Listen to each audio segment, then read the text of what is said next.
हरि ओम।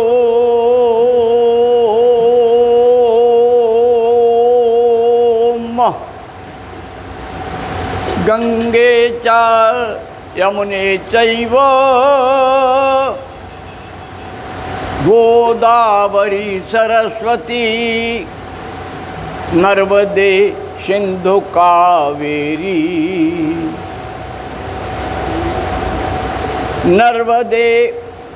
नर्मदे सिंधु कावेरी।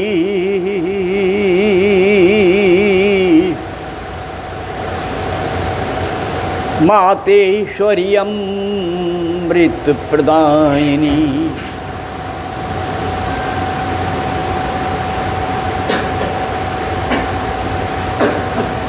उन्नत शिखर गौमुखे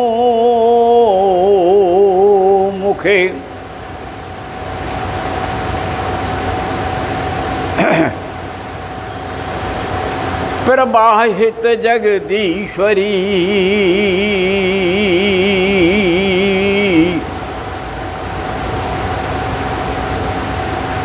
गंगे शत शत प्रणमामि नारायणी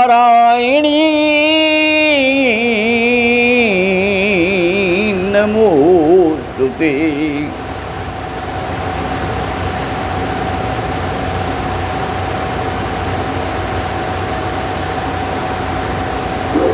संसार में जीव की क्षमता बहुत कम नहीं है, पूर्ण है। हमारी संपूर्ण प्रकृति, हम प्रकृति में हैं, पुरुष और प्रकृति। यह अनादि तत्व के दो खंड हैं, एक पुरुष एक प्रकृति है। तो ये दर्शन, भारतीय महर्षियों ने इसे दर्शन माना है।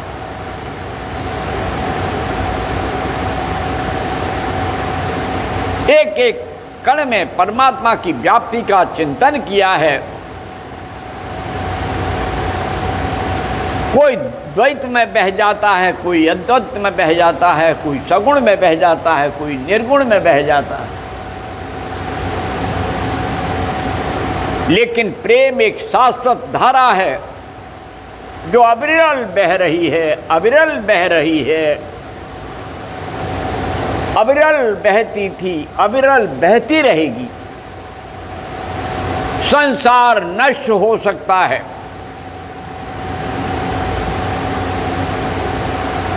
लेकिन यह जो संस्कार और संस्कृति है महाप्रलय में भी लुप्त नहीं होती।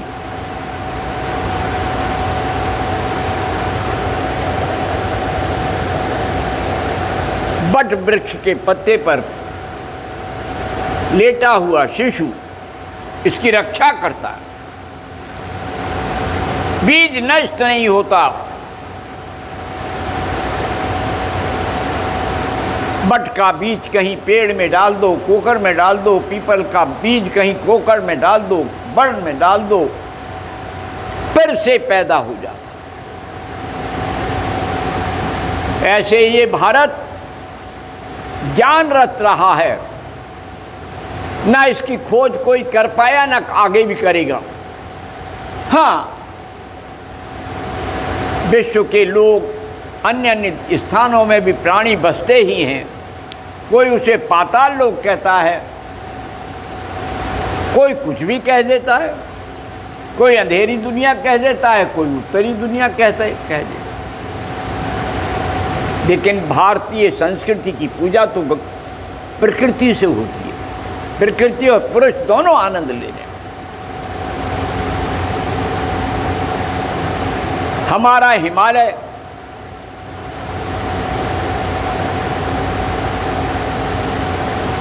यहाँ से गौमुख गंगा का प्रवाह हुआ है। जो गौमुख आज से 50 साल पहले गए हैं, उन्हें गौमुख का आनंद आता हुआ। अब तो सब पर्यावरण के चोरों ने, जिन्हें हम पश्चिमी सभ्यता के घोर कलंकी मानव कहते हैं, लूटकर भारत माता को बर्बाद कर दिया।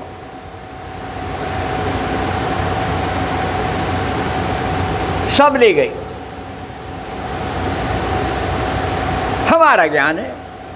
अरे ज्ञान तो गंगा ने दिया है, गंगा ज्ञान दायिनी।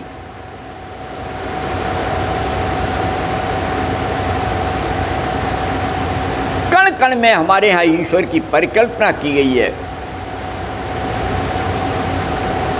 नदियों को देवी माना गया है, मां कहा गया, गंगे मां, नर्मदे मां। गंगा बड़ी गोदावरी तीर्थ बड़े प्रयाग, लहरें बड़ी समुद्र की, और पाप कटे हरिद्वार। क्यों? हरिद्वार जो हरिद्वार है वही नहीं, हरिद्वार, हरि का द्वार है, नासिका का रंध्र, आज्ञा चक्र। नासिका के ये दाएं बाएं दो रंध्र हैं। हमारे यहाँ इन श्वास की नलियों को भी गंगा और यमुना और सरस्वती की संज्ञा दी गई। कितना अद्भुत विज्ञान है। कल गंगा दशमी है, गंगा अवतरण है।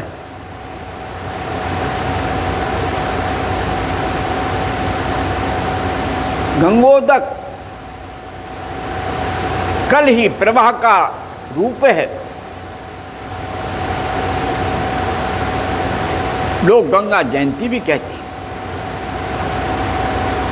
और कल के दिन ही मेरे इस भुवन में भुवनेश्वरी मां ललिता त्रिपुर सुंदरी स्थापित हुई।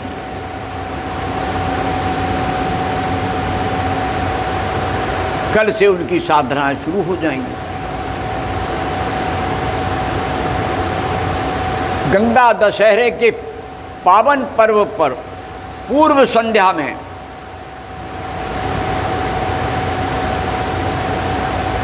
सारे विश्व की अमृतदायिनी गंगे की ओर से, गंगा और भारतीय संपूर्ण समाज की ओर से प्रणाम करते हुए, गंगे मां कृपा करो, पूर्ण करो सब काम, ऐसे ही बहती रहो, रुको न मां अविराम। हे गंगे मां, प्रवाहित तो होती रहो और एक क्षण को रुको मत।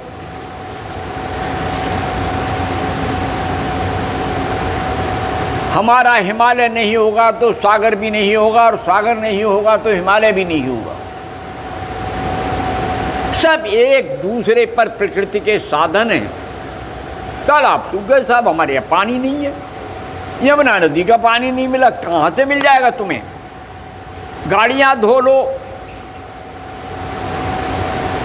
पानी बखेर लो, बर्बाद करोगे गंगा माँ के जल को, यमुना माँ के जल को।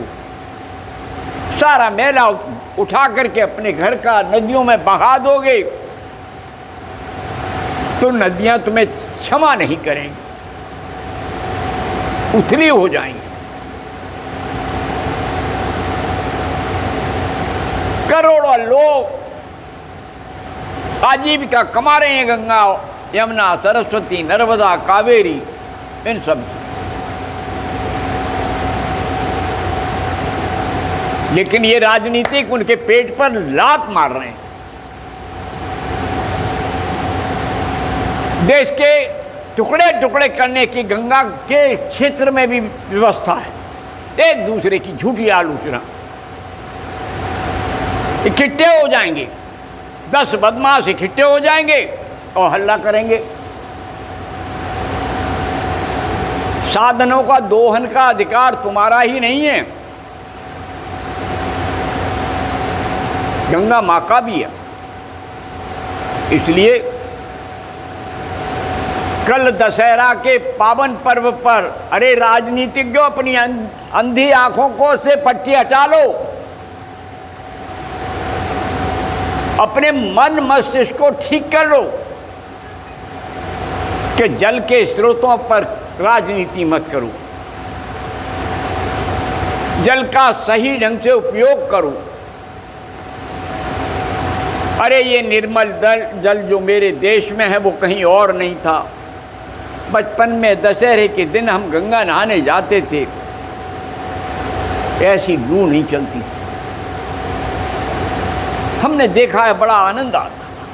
गंगा में पड़े हैं, आनंद ले रहे हैं, न कहीं प्रदूषण न कुछ।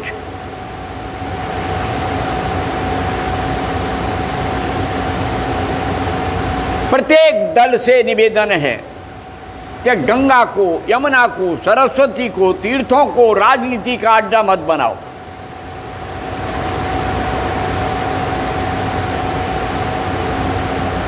तभी कल्याण होगा। कल गंगा दशहरा है, दशहरा, दशमी, शुक्ल पक्ष की जेठ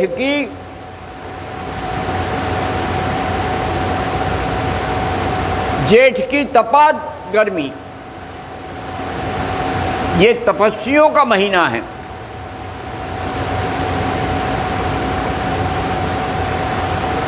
क्या कहना, कितना सुंदर पर्व है।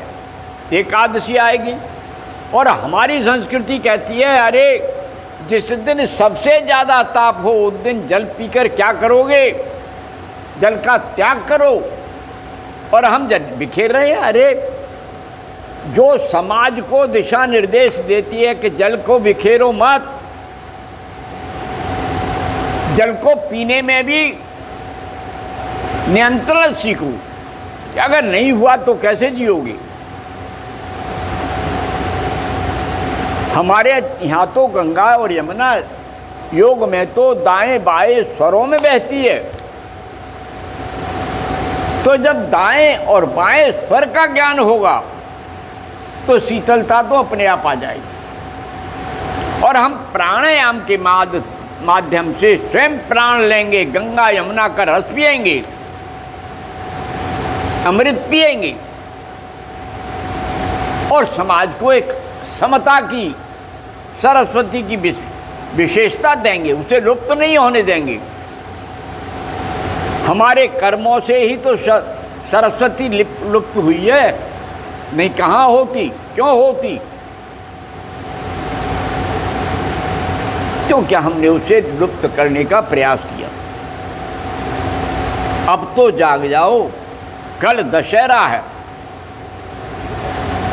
गंगा का सम्मान करो। गंगा जल की 4 बूंदें पहले कलश में डालो, बाल्टी में डालो,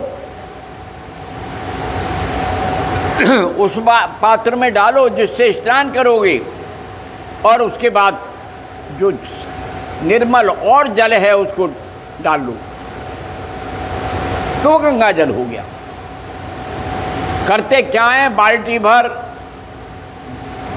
साधारण जल और उसमें 5 बूंदे गंगा डाल देते हैं, जो विपरीत है। पहले हम जो शुद्ध है उसे रखो ना पात्र में, फिर जो प्रवाहित है उसको रख लो, सब गंगा जल हो जाए। कितनी विशेषता है, कितनी दिव्यता है।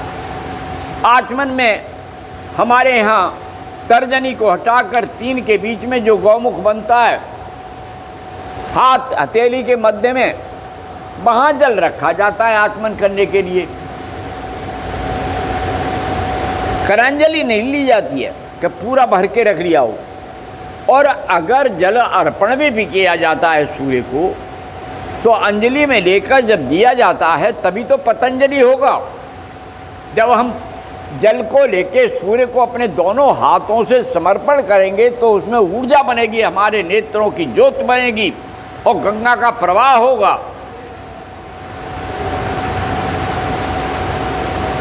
सरस्वती का आनंद आएगा। ये जो ज्ञान की गंगा है इसको भी बाहर की गंगा को लुप्त होने से पहले ज्ञान की गंगा को संभाल लेना। ज्ञान की गंगा के विनाश प्रबंधन के हम कुछ नहीं कर सकते, हम कुछ नहीं कर सकते। राजनीति तो आज है, कल है, आएगी जाएगी, लेकिन मानवता तो रहेगी रहेगी रहेगी। प्रलय हो जाने पर भी कोई ना कोई मनु रह जाएगा, कोई पर्वत शिखर अपने आप उसे सुरक्षित कर लेगा, कोई नाव को खेकर के किनारे लगा देगा, मनु नहीं डूबे। मानव ना नष्ट हुआ ना होगा, बीज कभी नष्ट नहीं होता, ध्यान रखना, नहीं होगा नहीं होगा। भारतीय बीज तो कभी नष्ट नहीं होता। भारत के जो पंच पल्लव हैं वो चिरजीवी हैं। दूर्वा घास है वो नष्ट ही नहीं होती, बैसाख के महीने में सूख जाती है, लेकिन फिर 4 बूंदें मिली हरा। तो दूर्वा अमृता है, गिलोय नष्ट होती ही नहीं, अमृता है, अमर बेल है। और एक दूसरी होती है सरग बेल, पीली, वो भी कभी नष्ट नहीं होती, अपने आप पेड़ को सब औषधियां हैं। तो भारतीय संस्कृति में कुछ नष्ट नहीं होता है, परिवर्तित होता है, रूप परिवर्तन होता है। यही आनंद है। हमारे वृक्षों में जीव है, छुई मुई को छूने पर मुरझा जाती है, उसमें गंगा है, उसमें यमुना है।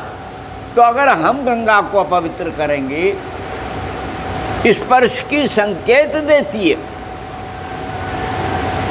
जब हम गंगा माँ में जब हाथ में चुल्लू लेते हैं, जल जब, अरे बड़ी धूप है, लेकिन जब हाथ में जल को लेते हैं तो निर्मल शीतल मिलता है, भीतर जाते ही एक परमानंद आ जाता है।